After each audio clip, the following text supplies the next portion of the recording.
Él es el CEO de NeuronApp y director de Psico360. NeuronApp es una plataforma web que ofrece a profesionales ejercicios de la vida diaria para la rehabilitación y estimulación cognitiva de personas con daño cerebral, enfermedades neurodegenerativas como Alzheimer, esclerosis múltiple y Parkinson, trastornos del neurodesarrollo, enfermedad mental, discapacidad mental, envejecimiento normal, y en sus 6 años de vida está presente en 21 países. Quiero agradecerle a Íñigo su presencia hoy aquí y pues la red. Sí. ¿Estás listo, Íñigo? Sí. Perfecto. Estamos hablando de tecnologías emergentes en el 2018, con lo cual era bastante necesaria. Pues gracias por crearla y gracias por invitarnos, ¿no? Y además me hace, especial ilusión hablar en esta casa porque mi madre fue presidenta del COP de La Rioja durante 8 años, con lo cual ha tocado venir a esta casa durante mucho tiempo, y me hace gracia que esté Julián Durán, que fue psicólogo que trabajó con nosotros en nuestro despacho clínico y uno de los artífices iniciales de lo que ahora vamos a contar, ¿de acuerdo? Así que gracias por todo esto. Y después, todas estas cosas que has contado, Rodolfo, de los colegios, yo también veo otra realidad, ¿de acuerdo? Porque al final las empresas, Gema, que tiene que intentar comercializar Explora, yo intento comercializar NeuronApp, que ya trabajamos en nuevas tecnologías, y nosotros tenemos aquí muchos clientes que son psicólogos y ya utilizan nuevas tecnologías. O sea que la realidad también que nosotros nos encontramos es que existen psicólogos, o muchas veces en la rama nuestra de neuropsico, que nos dedicamos a esa rama, sí que están habituados a veces a trabajar con nuevas tecnologías, y pues tendremos como psicólogos como 2000 y pico psicólogos que trabajan con NeuronApp, aparte pues terapeutas ocupacionales, aparte logopedas y otros profesionales, ¿de acuerdo? Pero que ya hay un bagaje de profesionales dentro de la psicología que sí que están utilizando las nuevas tecnologías. Voy a intentar hacer 3 partes en mi jornada. Una, voy a dar la charla hablando de qué se ha hecho hasta ahora, dónde estamos nosotros en NeuronApp, y hacia dónde creo que va a ir todo el tema de las nuevas tecnologías. Me enfrentaré a Pablo con su psicólogo gruñón, porque voy a hablar cosas de esas palabras raras, pero creo que va hacia ahí, y pues después podemos establecer un diálogo, ¿de acuerdo? Porque ya en los años 70, y estamos hablando que eso es hace 48 años, yo no había nacido, ya se estaban utilizando los videojuegos en la rehabilitación. Aparecieron aquellas consolas y entonces ya había centros como el Santa Clara Medical Valley, estaba como el Rancho de los Amigos, que es un centro de rehabilitación en Estados Unidos, o algún centro de Hawái, que ya empezaron a utilizar videojuegos que estaban como este, ¿os acordáis? Que no había más que pasar de un palo a otro, pero ya en los años 70 empezaron a utilizar juegos y empezaron a hacer investigaciones sobre la utilización de los juegos en rehabilitación cognitiva, ¿no? Intentaban trabajar temas de memoria, temas de atención, temas de velocidad de procesamiento. Juegos como estos y juegos como pueden ser este tipo de juegos, ¿de acuerdo?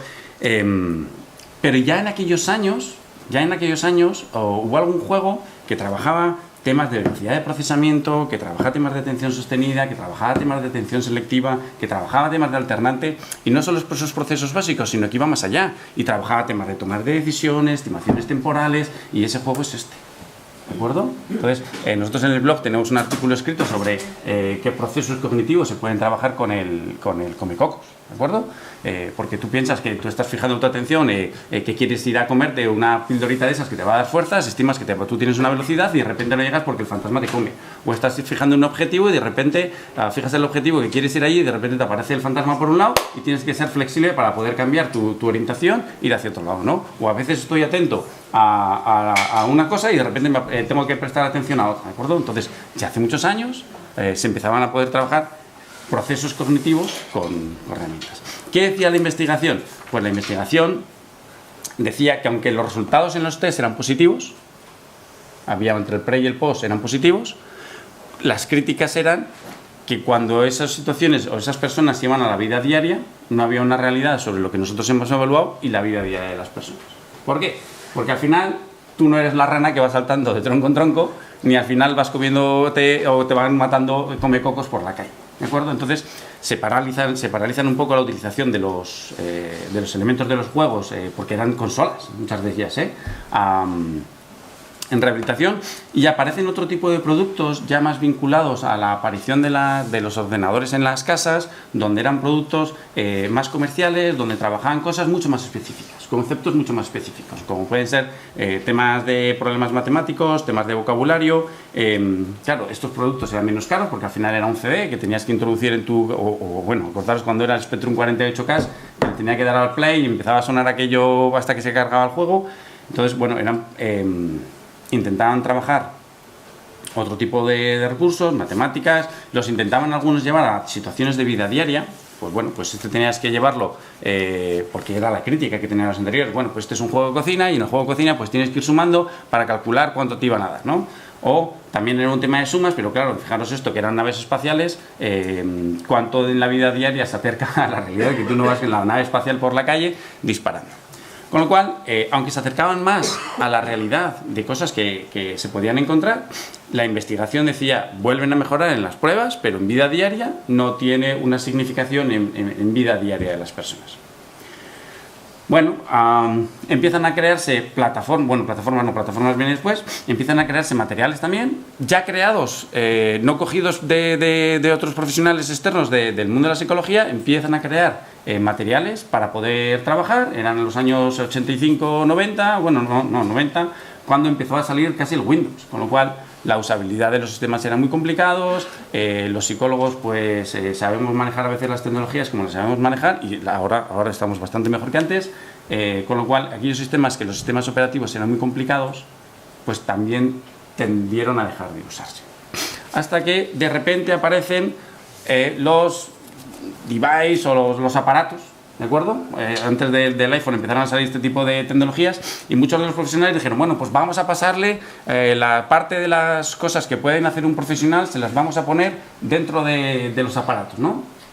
Y confiamos que el GPS al final le oriente al usuario, le ponemos una agenda para que ya no la lleve en papel, sino que la agenda se la ponemos ahí, que puedan tomar notas en su perfil, le generamos secuencias para que vaya de un sitio a otro con las secuencias porque ya se las hemos planeado, con lo cual parte de la intervención que hacíamos nosotros cuando está en la calle se la dábamos a través de un aparato, ¿de acuerdo? Bueno, al final estos aparatos cambian porque aparece el iPhone, o los teléfonos inteligentes. Lo que pasa es que el primero fue, que en este formato fue el iPhone, que parece que fue hace un montón de tiempo, pero que es que fue nada. Yo creo que hace poco fue el 10º aniversario, ¿no? O creo que fue así, ¿no? Y ligado a los teléfonos inteligentes salieron millones de apps, ¿de acuerdo? Esto es una revisión que hay sistemática de aplicaciones móviles para neurorehabilitación. Todas esas, ¿de acuerdo? Donde al principio te habla aquí de todas estas de hábitos saludables, te habla de informativas, te habla otras de valoración, te habla otras de tratamiento. No voy a entrar, Pablo, a valorar si lo que tienen es qué es lo que tienen, si sobre la muestra o no, pero en la revisión están todas estas que han encontrado sobre valoración, sobre tratamientos, sobre específicas, con lo cual tenéis muchísimas herramientas para poder trabajar, que son al final apps. Me imagino que algunas de ellas tendrán sus estudios, o la verdad no tengo ni idea. En el mundo de las apps no me he metido, pero sí que al final en todas estas tecnologías o todos los estudios que están haciendo sobre las nuevas tecnologías aplicadas en la rehabilitación neuropsicológica, que es el campo que nosotros manejamos, sí que nos dicen que hay, bueno, pues aspectos que controlan con precisión ciertas variables. O sea, nosotros, por ejemplo, si un usuario le aparece un estímulo y le da clic, nosotros al principio controlamos con el segundo y con la décima. Pero de repente nos dice un investigador, estaban haciendo una investigación en Parkinson. Dice, es que me interesa calcular hasta la milésima. Vale, a mí me da igual, yo calculo con la centésima, pero te puedo calcular la milésima. Entonces, a mí me da igual que sea que has pulsado en el 3,5, pero el investigador quiere en el 3,358, porque después quiere calcular el siguiente clic, con lo cual puedo medir en milisegundos las reacciones que tiene el usuario. Y eso, pues cuando yo estoy con el cronómetro mirando, pues tengo que ver cuándo el usuario ha contestado, cuando yo le doy aquí, con lo cual estamos viendo su velocidad de reacción más la mía, que puede ser buena o mala. Entonces, bueno, pues cuidado. Los estímulos pueden ser más atractivos cuando estamos hablando de nuevas tecnologías. Nosotros hacíamos antiguamente, Julián, contenidos en Word y en PowerPoint. Y entonces, si tú quieres pasarle a un usuario una ficha para trabajar memoria, dices, bien, abres el PowerPoint, manejamos Office, con lo cual, dices, voy a ponerle los estímulos. Y entonces tienes los posibles dibujos que te da los PowerPoint. Y las flechas. Entonces empezamos a mezclar esas flechas, que quedan las fichas horribles. ¿De acuerdo? Entonces, la estética no es lo mismo que yo pueda hacer esas fichas con las posibilidades que me da el Word o las posibilidades que me da el PowerPoint, que tener un diseñador que de repente te pone una figura y dices, joder, ahora esto queda bien, ¿no? Porque muchas veces los informáticos nuestros trabajan con bultos y de repente cuando viene el diseñador y coloca en los diseños que ha estado trabajando, dice, esto es bonito, esto es súper interesante. Yo siempre me acuerdo que los informáticos, cuando empezamos a trabajar en Neuronap, uno de los primeros juegos que hicieron, que era un tema de vocabulario, era el ahorcado, ¿de acuerdo? Y no se les ocurre, porque son muy frikis, no, espero que no lo vean después, calcaron una persona que realmente se había ahorcado. Y entonces cuando salía, era un dibujo final, no se veía la cara del usuario, pero cuando se iba colgando, al final aparecía el resultado real de una persona que se había ahorcado. Y digo, mira, eso no lo vendo ni de coña. O sea, además de que tiene un problema de un proceso, se va a deprimir cuando vea que se ha colgado, ¿no? O la cocina, o hay un juego que tenemos de una cocina, pues las primeras cocinas que hicieron, pues era una cocina ochentera, es poco. O sea, era fea, pero fea. Entonces, al final nosotros decimos, mira, los informáticos no saben programar, no saben dibujar, llega a la conclusión, porque tampoco sabía lo que hacía un informático, y pusimos diseñadores. Y de repente la plataforma, con todos los contenidos que tú estás haciendo, mejoran un montón. ¿Por qué? Porque tienes gente que es específica en saber diseñar, te mejora la plataforma. Los materiales multimedia, la posibilidad de incorporar sonidos. Fijaros, los sonidos, nosotros teníamos sonidos, tenemos sonidos dentro de la plataforma, incluso en el refuerzo.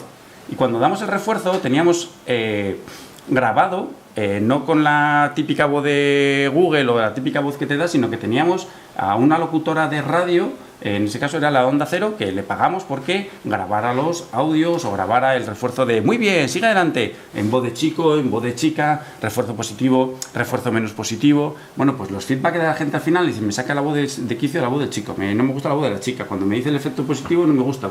Entonces los feedback que tenían eran, joder, pues las voces les afectan, no les gustan. Bueno, pues nosotros siempre pensábamos, las voces tienen que ser súper positivas. Me acuerdo que al principio probamos nuestras voces, que quedaban horribles. Y unas voces buenas no sabéis lo que valen. Entonces cuando dicen, esto es caro un producto, es que vosotros sabéis lo que vale una voz. Y entonces, bueno, pues al final pusimos ruidos de acierto o de fallo. Nadie ha criticado un ruido de clink, clon, porque se ha condicionado. A mí me parece horrible, pero nadie se ha quejado. Sin embargo, con las voces sí. Entonces, toda esa hipótesis que yo tenía en la cabeza de que las voces, además voces dulces, bonitas, iban a coger, nada. Entonces, pero me permite poner diferentes estímulos multimedia y además probarlos. Y como decían antes, ¿no? Yo puedo introducir un cambio y de repente ya el cambio está para todo el mundo.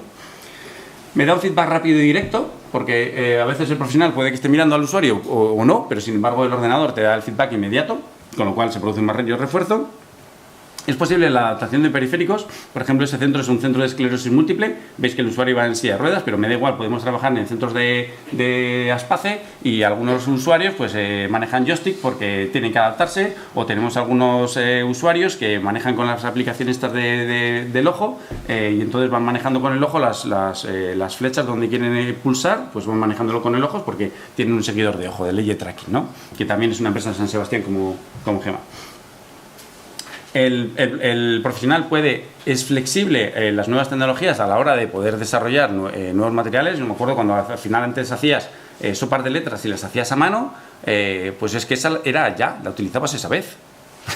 No la podías utilizar más, y entonces después la tenías que volver a construir si querías, ¿no? Creo que tienen un coste razonable porque al final es tiempo. Nosotros lo que solucionamos con Neuronap muchas veces es el tiempo. Si tienes muchos pacientes no tienes tiempo, con lo cual si tienes muchos pacientes tienes dinero.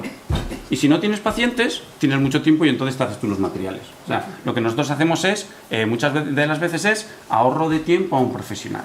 ¿De acuerdo? Que no se pase tiempo haciendo contenidos en Word o en PowerPoint, porque al final la validez que va a tener esa ficha que ha creado para esa persona a lo mejor es de un único uso. Y no la vuelve a utilizar más. ¿Cuánto tiempo has pasado haciendo esa hoja, además con un diseño horrible? Un único uso. Y eso que tú has pasado media hora haciendo para poder atender a un usuario, el usuario te lo ha hecho 0,5, con lo cual 30 segundos de trabajo profesional por 1 minuto de trabajo de un paciente. Buscar la rentabilidad que hay ahí.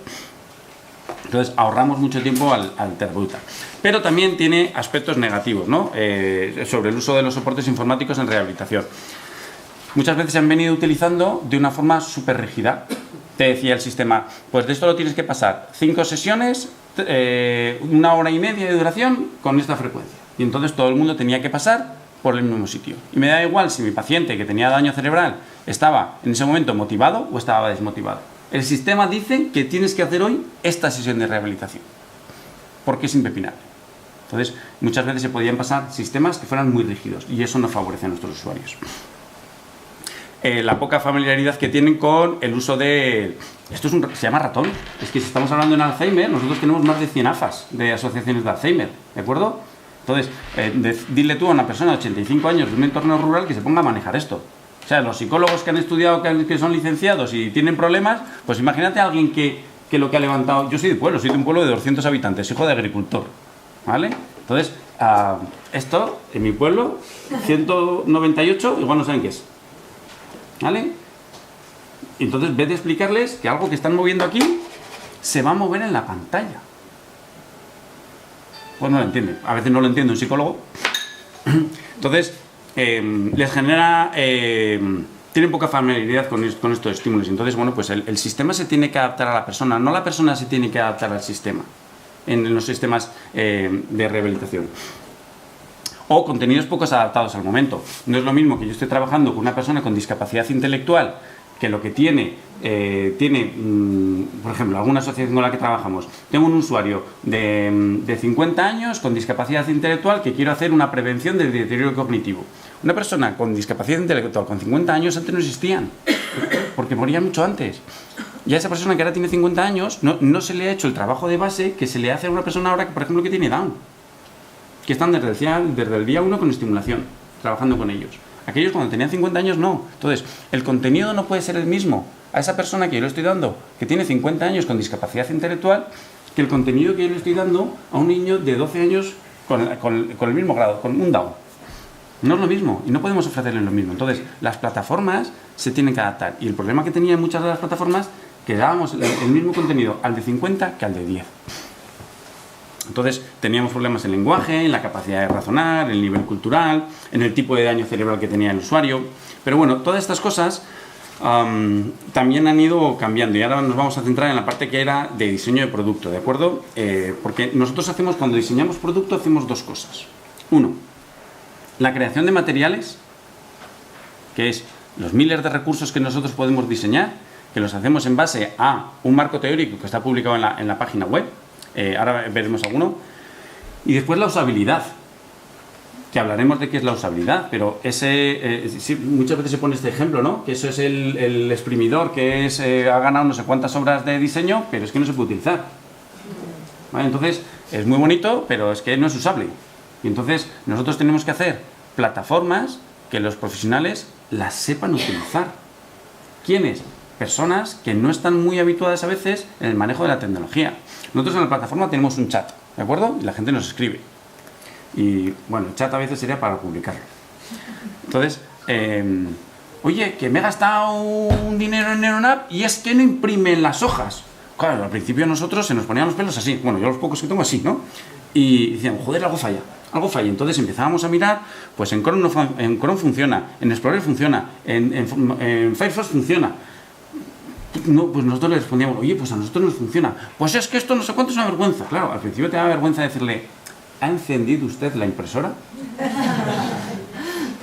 Entonces, ahora ya no nos da vergüenza. Porque, entonces, no me entran las contraseñas. ¿Ha probado a quitar si tiene activado el bloqueo de mayúsculas? Entonces, quejas, además, la gente cabreada, porque piensa que le estás engañando. Pero a lo mejor es que es un problema de base del profesional. O sea, no enciendes la impresora, pues no se imprime. No te funciona el wifi, pues yo no voy a funcionar. Pero es que no es un problema que yo... es que es un problema de wifi. Es que se ha caído Telefónica. Pues si se ha caído Telefónica, pues es que yo no puedo funcionar en tu despacho. ¿Qué hemos hecho o qué hemos intentado hacer en NeuronApp para intentar corregir en el diseño de materiales y en el diseño de producto o en la usabilidad que hemos intentado diseñar o que hemos intentado mejorar? Mayor control en las variables y en los estímulos. Yo no sé si cómo voy de tiempo, ¿eh? No lo pongo aquí porque si no... Vale. ¿Hasta qué hora tengo? Hasta igual. Joder. Mayor control en las variables y los estímulos. Los juegos están hechos. Todo está ya hecho. Pero si tu usuario no se adapta a lo que NeuronApp ha construido, el juego está abierto para que tú manipules las variables que nosotros hacemos para que sea un juego de nivel fácil a nivel difícil y lo adaptes a tu usuario.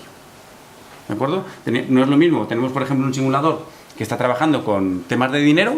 No es lo mismo que yo estoy trabajando el manejo del dinero con un usuario que ha tenido un ictus y que va a volver a su vida diaria, que entonces le tengo que poner ejercicios lo más difíciles posibles, que yo estoy trabajando con una persona con discapacidad intelectual y que le estoy con pocos años y que le estoy enseñando a manejar el dinero. No le puedo poner el mismo recurso. Es el profesional que tiene que adaptar y decir, a ti te pongo un contenido y a ti te pongo otro contenido. Entonces, el control de las variables y los estímulos para que el profesional pueda hacer cosas mucho más estratégicas con sus usuarios. Mayor control y mayor monitorización. Al principio, cuando nosotros en el despacho, Julián, teníamos carpetas y tú pasabas una ficha y la guardabas en la carpeta. Y hacías otra ficha y lo guardabas en la carpeta. La carpeta era enorme. Como la carpeta se te cayese al suelo, tenías todos los datos de tus usuarios por el suelo. Ahora no, ahora hace un ejercicio y se queda guardado en la nube. Entonces, fijaros cómo ha cambiado para mí el concepto de nube, ¿no? Yo, hijo de agricultor, el concepto de nube es llueve, no llueve. Ahora el concepto de nube es se cae la nube, no se cae la nube. Entonces, podemos monitorizar lo que están trabajando con nosotros delante o lo que están trabajando en sus casas. Porque como refuerza lo que están haciendo en la sesión conmigo, yo le puedo mandar refuerzos a casa. Antiguamente se lo dábamos en papel. Todos esos cuadernos muchas veces que a lo mejor habéis preparado como tareas, que os habéis pasado horas y que nunca lo habéis podido cobrar, ¿de acuerdo? Pues ese trabajo yo se lo puedo mandar a casa. Y todo el trabajo que está haciendo en casa, a mí me dice cuándo lo está trabajando y los resultados que está teniendo. Porque cuando te entregan las fichas, igual las he hecho en el ascensor, justo antes de subir al despacho, que estaba haciendo acierto fallo, ¿no? O es gracioso porque nos dicen algunos...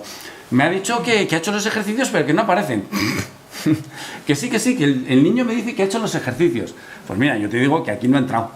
¿Sabes? Porque tú guardas los logs cuando entran, desde qué ordenador entran, desde qué IP entran, nosotros guardamos todos. Pues si es que me lo asegura, pues mira, yo te paso un pantallazo de las veces que ha entrado. Y en este fin de semana no ha entrado ni uno. Entonces, podemos controlarlo. Las variables, el cómo contestan los usuarios. Esto que parece tan absurdo, el que sea multimodal a la hora de contestar, nos facilita un montón. Mirad, nosotros sabemos que en los centros que trabajamos con Alzheimer, el 65% de los materiales que abren son en papel. Con lo cual, cuando dicen, he creado una plataforma, una app para el Alzheimer, sé que el 68% de los materiales que abren centros que nosotros tenemos clasificados como Alzheimer o de deterioro cognitivo siguen siendo en papel. No sé si es ya por el perfil del usuario, que yo creo que sí, o por el profesional.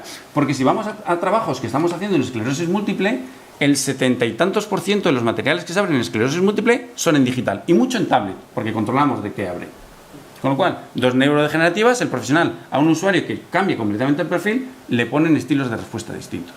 Pero tenemos algún centro, incluso, que cuantifica cuántas respuestas un usuario es capaz de dar en una pantalla táctil así de grande, o cuántas respuestas es capaz de dar en una pantalla mucho más pequeñas, o incluso cuántas respuestas es capaz de dar si al usuario lo tengo sentado en una silla de ruedas o lo levanto en la silla de ruedas con estas sillas que se levantan hasta arriba, que contestan más. Entonces, el poder de control de todos esos datos. Entonces, incluso... Aunque hablemos de nuevas tecnologías, la utilización de papel en todos, menos en esclerosis múltiple, que es muy alto. En el resto de los perfiles que nosotros trabajamos estamos hablando del 40%, 50% en entornos digitales y papel, así estamos hablando.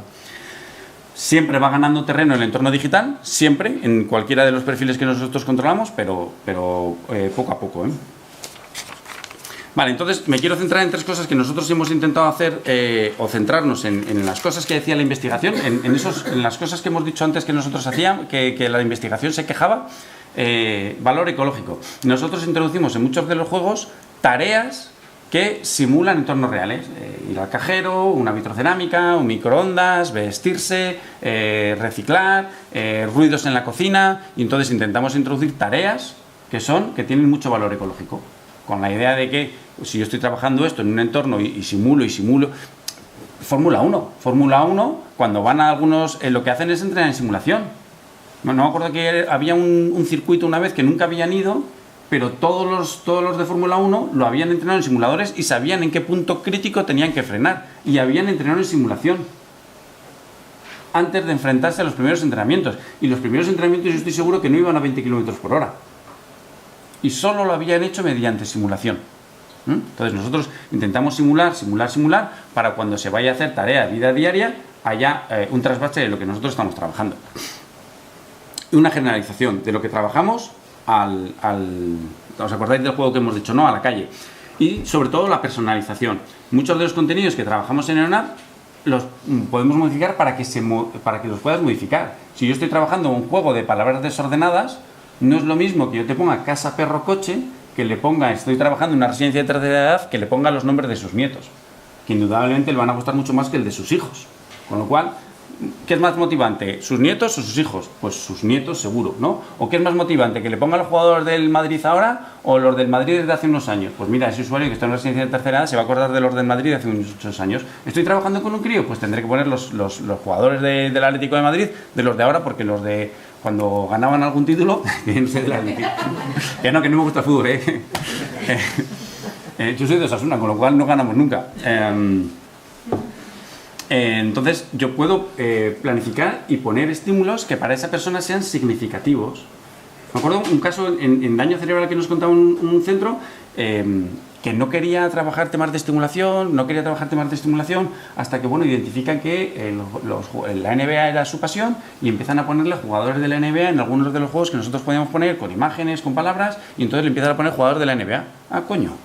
A eso me gusta. Entonces se presentaba delante de la pantalla y empezaba a responder cosas de la NBA. Y empezaron a enganchar a ese usuario pudiéndole personalizar estímulos que para él eran significativos y motivantes. Si le siguen poniendo patos y nubecitas y perritos, pues el usuario le tira el ordenador a la cabeza.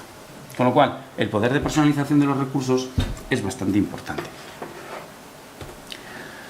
Todas estas cosas que nosotros hemos ido haciendo y que nosotros hemos ido construyendo, porque al final lo que nosotros hacemos es materiales, nosotros ya de entrada dijimos que nosotros no queríamos entrar a validar nuestra propia herramienta, porque si la tenemos que validar nosotros nos va a decir que es buenísima, con lo cual nosotros no queríamos validar nuestro propio sistema. Y poco a poco han ido apareciendo validaciones que terceros hacen con nosotros, ¿no? Pues esto fue en la Universidad de Hong Kong, ya veis. O sea, tenemos clientes en Hong Kong, en Mozambique. En el despacho nos reímos, ¿no? Porque decimos, joder, no nos imaginamos cómo es el hospital de Mozambique. No tengo ni idea cómo pueden estar trabajando con Neonap en Mozambique, ¿no? Entonces, son universidades que lo que están haciendo es validar los materiales de Neonap. Lo que hacen es como si fueran los materiales o los juegos, es que no me gusta mucho la palabra juego, como si fueran principios activos de una pastilla. Pues para la gripe tal, pues se va a mezclar tal principio activo y tal principio activo. Entonces, los investigadores dicen, bueno, pues yo voy a trabajar con deterioro cognitivo leve, y para el deterioro cognitivo leve en esta población yo voy a utilizar este material, hago un pre, le paso a todo el mundo el mismo programa y hago un post. Y evalúo si eso que yo he pensado que puede ser efectivo es interesante, ¿no? Y al final, todos estos programas de evaluación que se van haciendo, todos estos programas de evaluación los volvemos a subir a la plataforma para que el profesional ya no pierda tiempo en buscar los materiales. Ya hay gente, investigadores, que te van haciendo protocolos de intervención y que están validados clínicamente, con lo cual al profesional le volvemos a hacer ganar tiempo. Con lo cual, por un lado, construimos materiales y centros de investigación nos los van validando y además creando caminos itinerarios ya cerrados. ¿Cómo crecemos en contenidos en Neonap? Crecemos en contenidos en Neonap por 3 campos. 1, los datos. Hay juegos o materiales que nosotros construimos que pensamos que van a ser la bomba y no los ha utilizado nadie. Pero cuando digo nadie, es nadie. 0. Tras 1 año y medio, 0 utilización. ¿Tiempo que tú has dedicado a hacer ese contenido? Horas. Y las horas de informático tampoco son baratas. Entonces, nosotros al final tenemos miles de recursos que se están haciendo a día de hoy y entonces nosotros vemos qué materiales están trabajando más, con lo cual seguimos generando materiales por donde más van trabajando o en los niveles de dificultad. Creamos más niveles de dificultad donde están trabajando. Otro, con las ideas que nos dan los propios centros, un centro que nos llama y dice, oye, estaría bien que hicierais un contenido de tal tipo. Si nos parece interesante y es internacionalizable, porque tiene que funcionar en Mozambique, lo hacemos y lo construimos. Y después las cosas que se nos van a nosotros ocurriendo, que a veces acertamos o a veces fallamos. Entonces, en base a esos tres, nosotros creamos los materiales, que siempre tienen que estar en relación con el marco teórico que nosotros tenemos publicado en la página web. Eso en cuanto a los materiales. Y la otra pata, que era la pata del exprimidor, es la pata de la usabilidad, del diseño, ¿no? Todo lo que tiene que tener con la interfaz de usuario. Si veis que hablo raro, es que es así las palabras, la interfaz de usuario, la navegación, las estructuras, el diseño, porque esta me hace mucha gracia, ¿no? Y además es que es una situación real. La gente piensa que sus hijos son muy listos porque manejan el iPad con 2 años. No, tu hijo no es listo. Hay unos tíos por detrás ingenieros que han sabido hacerlo muy bien. ¿Vale? Esa es la realidad de la usabilidad. Eso es la usabilidad. Si las cosas o los materiales que tú diseñas, o los de TEA o quien sea, son sencillos cuando vas a una web, es que hay gente por detrás que piensa en la usabilidad, que sea fácil de manejar. Está pensando los diseñadores hablan de UX, bueno, que es experiencia de usuario, ¿no? Que la experiencia de usuario, cuando tú vas a esa página web, digas, es que bien está, es fácil, me gusta, es atractiva, qué bien que sé manejarla. Y eso que soy psicólogo, ¿de acuerdo? Entonces, nosotros nos interesa que el profesional se centre en las tareas que a nosotros nos interesa que se centre y que no esté buscando muchas cosas por la página web. Y es un tema puro y duro de diseño. Y después están el uso de los que los diseñadores llaman la UI, que es la interfaz de usuario, ¿de acuerdo? Que sea atractiva, pero que sea atractiva y que además se conjugue, que encuentre los botones que tengo que encontrar. Porque si es muy bonita, pero no encuentro los botones que tengo que encontrar, no es interesante la interfaz del usuario. Con lo cual, por un lado, tú lo que tienes que hacer es generar contenidos para el cliente final y que para el profesional sean interesantes. Y después nosotros tenemos que hacer que el profesional sea fácil la experiencia que tenga de usuario, que la curva de aprendizaje de manejar la herramienta sea sencilla, que sea fácil de trabajar, porque nos enfrentamos, aquí tomo el pelo con el psicólogo, yo soy psicólogo, o sea, soy psicólogo y hijo de psicólogo, pero me da igual, los logopedas están igual y los terapeutas ocupacionales saben lo mismo de tecnología que nosotros, o sea, poco. Entonces, esto es así, no nos fustiguemos, Entonces, manejando esas tres cosas, intentamos que los contenidos o la plataforma que nosotros tenemos sea sencilla de utilizar. Entonces, me da igual la app del banco. O sea, ahora sois capaces vosotros con un móvil hacer muchas de las operaciones que estaba haciendo un tío con 35 años de experiencia en un banco. Que ibais al banco antes a decirle, hazme una transferencia aquí, tal. Ahora sois capaces de hacerlo con un teléfono. No es que seáis muy listos, es que hay tíos inteligentes que han sabido hacer que una plataforma podéis hacer todo eso. Y eso es la usabilidad. El UX, y además, dentro de estas de experiencia de usuario, de interfaz de usuarios, hay muchos psicólogos trabajando aquí. O sea, Eduardo Manchón, que para mí es un referente en tema de usabilidad, fue el creador de Panoramio, una aplicación de hace muchísimos años, es psicólogo que trabaja en interfaces de usuarios, y le vendió su plataforma a Google. Es psicólogo. ¿Vale? Entonces, ahora está trabajando en otros proyectos, pero usabilidad de usuario es tan sencillo como cuando antes ibais a un cajero y ponía reintegro. ¿Qué coño reintegro? Saca dinero. Eso es usabilidad. Porque las primeras veces que tú vas a un cajero, hasta que después sabes que es reintegro, ibas reintegro. Joder, ¿qué coño es, no? ¿Le tengo que dar el reintegro o qué le doy? Porque las otras no me suenan para nada. Entonces, ya no están. ¿Cómo eran los botones antiguamente en los cajeros de Serviref? Así. ¿Y cómo hace una experiencia de usuario? Un botón así.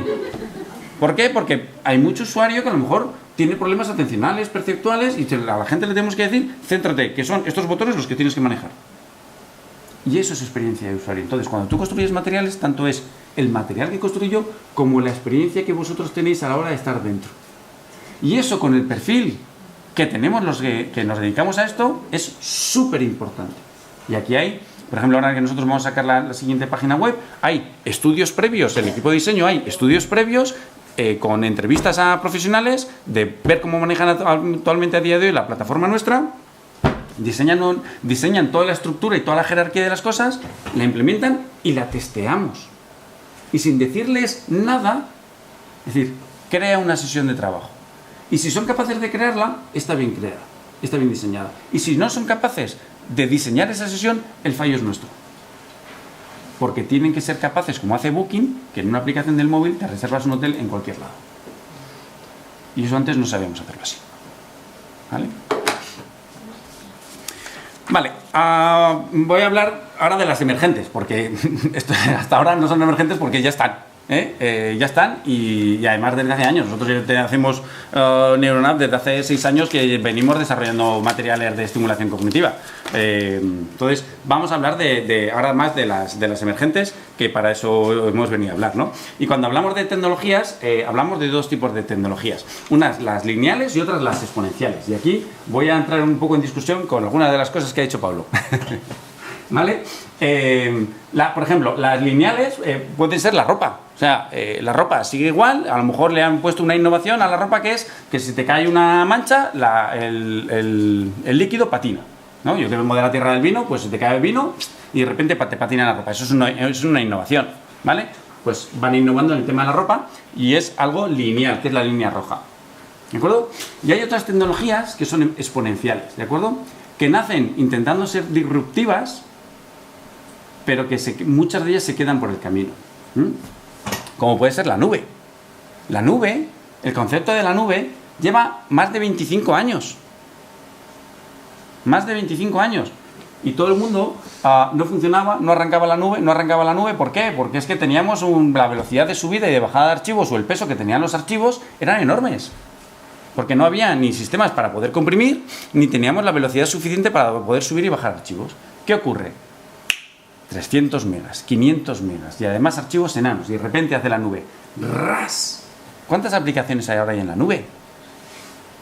¿Y cuánto ha costado hacer ese clic? Nada, hay un cambio, hay un gatillo que dispara, y una tecnología que estaba ahí, que parecía que no iba a ser, funciona y se dispara y ya no es imparable. O las impresoras 3D.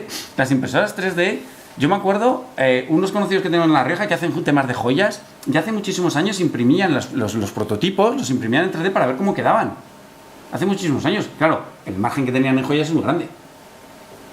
Ahora se abaratan los costes y hospitales son capaces de ponerte una férula impresa. ¿Por qué? Porque los costes se han bajado y entonces, ¡paca!, exponencial. Entonces, además, la tecnología no espera. La tecnología llega. Y es que no es fiel a nadie. Porque todos estos aparatos ya han desaparecido. Todos. La tecnología no es fiel a nadie. Tú llegas, no lo sabes y te deja atrás así. Y estás fuera del mercado. Y si no, preguntárselo a Kodak. Preguntárselo a Kodak. ¿Vale? Preguntárselo a Canon con sus cámaras digitales reflex así, que entonces todo el mundo se les quiere comprar. Si le están poniendo no sé cuántos píxeles que ya luchan por tener una cámara... ¿Cuántas cámaras tienes? 3 cámaras te ofrezco con el teléfono a 7 megapíxeles. Y ya, pues la gente, bueno, pues ¿para qué me voy a comprar una cámara de fotos igual? Es que no lo sé si me la voy a comprar. Entonces, el teléfono nos da una versatilidad muy grande y eso no estaba hace nada.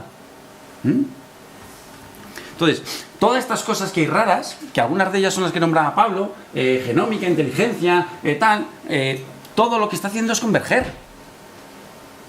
Y van a salir miles de productos porque convergen las tecnologías. Esas ya están. Inteligencia artificial está hace años. El Machine Learning está hace años. Lo interesante es que muchas de esas tecnologías convergen en cosas. Esto es como el GPS. ¿Cuántos habéis visto a veces esos GPS primeros que se regalaban, que al final todo el mundo tenía que comprar además el adaptador ese que le ponía al coche, que ponían el GPS? ¿Cuántos se regalaron? ¿Cuántos lo utilizaron? Nada. Se compraron un montón, se utilizaron nada. ¿Por qué? Porque era una cosa lineal. Te dice, para ir de aquí a aquí, cambia. Vas a Madrid Central y como no te han avisado, ya tu GPS no te sirve de nada. Ha habido un accidente, un corte de carretera y ese GPS no te sirve de nada. ¿Qué ocurre ahora con el GPS? Por ejemplo, yo utilizo este siempre, Waze, publicidad para Waze. Que es dinámico, que tiene todas esas tecnologías que están por detrás, que a mí me avisan de si hay un accidente 25 kilómetros más adelante y me dice el GPS, vete por este otro lado que vas a tardar menos en llegar a Madrid. O de repente alguien, como es social, que ponía también social networking, de repente alguien señala y dice, hay policía aquí. Ah, coño, pues tengo que o correr menos o yo qué sé. Ha habido un coche parado en el arcén y te lo señalan, con lo cual es un elemento que está vivo y convergen muchas tecnologías por debajo. ¿De acuerdo? Que eso es lo que va a cambiar. No la tecnología suelta, sino la conversión, que convergen muchas de las tecnologías en otros productos. Entonces, las innovaciones, nosotros cuando nos planteamos cosas en Neuronap, nos parecen absurdas cuando son proyectivas y son obvias cuando ya están hechas, ¿de acuerdo? Ahora, le da igual, esto nos parece súper normal. Pero os imagináis que alguien hace 20 años dijera que esto iba a ser, te iban a geolocalizar, que ibas a poder encontrar miles de cosas. No lo encontráis. Si al de Kodak le dicen lo mismo, que va a triunfar esto en digital, dijo, anda ya. Vale, pues los psicólogos, la realidad es que la tecnología no es emergente, está. Y no va a pasar, se va a quedar. Y si no le decimos a la tecnología cómo tiene que hacer la intervención, vendrá un ingeniero y nos dirá, a partir de ahora intervenís así. ¿Por qué? Porque no habéis dicho vosotros cómo lo tenéis que hacer. Y esto es así, es impepinable. Me da igual, por lo menos en el campo que nosotros manejamos, ¿de acuerdo? Entonces, tema de Big Data. Claro, yo a veces, tú puedes leer un estudio, ¿no? Incluso los que presentan con Neuronap. 35 casos. O sea, nosotros tenemos más de 20 millones de datos. Es que lo que no sé es cómo estadísticamente analizar 20 millones de datos. Porque es que no me sirve la estadística para hacer 20 millones de datos. Y esto es exponencial. Este año tenemos 20, pero que es que el siguiente, con el incremento de clientes, nos pasaremos a 40 millones de datos. ¿Qué hago yo con 40 millones de datos? Además, el Big Data no entiende de modelos teóricos. Él encuentra patrones. Y me da igual si tu modelo teórico lo has basado en no sé qué hipótesis o lo has basado en no sé cuántos. Él encuentra patrones por debajo, independientemente de los modelos teóricos. ¿Vale? Entonces, hacia donde yo creo que van a ir las cosas, estamos pasando de una psicología muchas veces basada en síntomas, tiene tal síntoma, le aplico tal cosa. Aquí no hemos llegado ni todavía muchas veces a medicina basada en la evidencia, que en Estados Unidos cuando vas allá es evidencia, evidencia, evidencia, evidencia.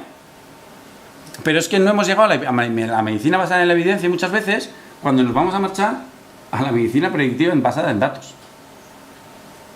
Y eso es así. No sé si será con Machine Learning, porque aquí soy psicólogo, no sé si será con Machine Learning, con inteligencia artificial, pero estoy seguro, no tengo datos para ofreceros, pero sé, por cosas que nosotros estamos haciendo, que esto va a ir hacia aquí. Sí o sí. Pero no hace falta que sepáis de tecnología, porque nosotros tenemos que hacer la tecnología tan sencilla para que vosotros sepáis manejarla. Word es muy sencillo. El Office es muy sencillo y ellos se preocupan de que cada vez sea más sencillo.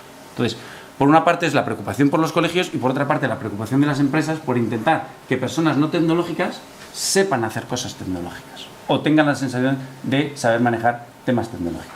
Así que, muchas gracias.